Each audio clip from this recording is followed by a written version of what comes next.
नगर के सप्त देवालयों में से प्रमुख ठाकुर राधा दामोदर मंदिर में अक्षय तृतीया पर्व को लेकर तैयारियां जोर शोर पर चल रही है।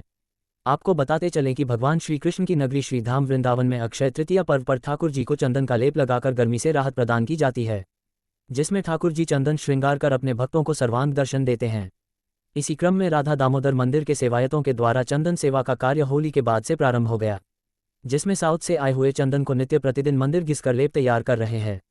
विस्तृत जानकारी देते हुए मंदिर के सेवायत आचार्य कृष्ण बलराम गोस्वामी महाराज ने बताया कि चंदन श्रृंगार की यह परंपरा करीब 500 वर्ष पुरानी है। 500 वर्ष पहले गौड़िया संप्रदाय के माधवेंद्रपुरी पाद महाराज गोवर्धन के जतिपुरा में रहकर श्रीनाथ जी की सेवा पूजा करते थे। उनको श्रीनाथ जी ने स्वप्न देकर कहा कि पेट की गर्मी तो मेरी 56 भोग के सेवन से समाप्त हो जाती है, लेकिन शरीर का ताप मैं किस तरीके से कम करूं? तुम मलयागिरी जाकर मेरे लिए चंदन लेकर आओ और मेरा चंदन से श्रृंगार करो। रास्ते में उड़ीसा में स्थित ठाकुर खीरचौरा गोपीनाथ के दर्शन करने बाद वह चंदन लेकर लौट रहे थे तो उनसे ठाकुर खीरचौरा गोपीनाथ ने कहा कि तुम मेरा चंदन से श्रृंगार करो, ठाकुर श्रीनाथ जी स्वयं प्रसन्न हो जाएंगे। तो माधवेंद्रपुरी महाराज ने उनका श्रृंगार किया। तभी से परंपरा चली आ रही है। इसी कारण से उड़ीसा में चंदन यात्रा 21 दिनों तक मनाई जाती है। दामोदर लाल की जय।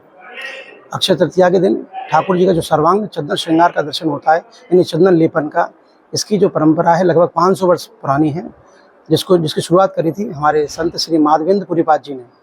वो जतिपुरा गोवर्धन में रहते थे और वहीं पर भगवान श्रीनाथ जी ने उनको दर्शन दिए। बोले माधवेंद्रपुरी पाद, अब आप, क्योंकि मेरे को काफ़ी गर्मी लग रही, ताप जो है, क्योंकि जो पेट की गर्मी तो 56 भोग से मतलब पूर्ण हो चुकी है, परंतु जो ताप, शरीर का ताप है, वो पूर्ण नहीं हो रही है। उस शीतलता के लिए कुछ करो। तो माधवेंद्रपुरी पाद ने पूछा, प्रभु मैं क्या कर सकता हूँ बताइए? तो बोले काम करिए, मलयगिरी जाइए, वहाँ से चंदन लेके आओ, उसका लेपन करो, उससे मुझे शीतलता मिलेगी, ठंडक मिलेगी। आज्ञा पाकर माधवेंद्रपुरी पाद निकल गए मलयगिरी के लिए। रास्ते में उड़ीसा में वो खीरचौरा गोपीनाथ में रुके, क्योंकि गोपीनाथ जी ने उनके लिए खीर चुराया था, तो नाम पड़ा था खीरचौरा गोपीनाथ। उनके दर्शन किए, वहाँ से फिर मलयगिरी गए। लौटते वक्त उनके मन में आया कि एक बार और दर्शन कर लूँ गोपीनाथ जी के, क्योंकि अवस्था काफ़ी हो चुकी थी, अगर मैं गोवर्धन जाऊँगा क्या पता लौट के आऊँ कि नहीं। जब वो दर्शन करने गोपीनाथ जी के पास गए, गोपीनाथ जी ने उनके हाथ को पकड़ लिया। बोले माधवेंद्रपुरी पाद, अब तुम मुझे ही लेपन करो चंदन का, तुम मुझे लेपन करोगे, श्रीनाथ जी को वही ठंडक मिलेगी।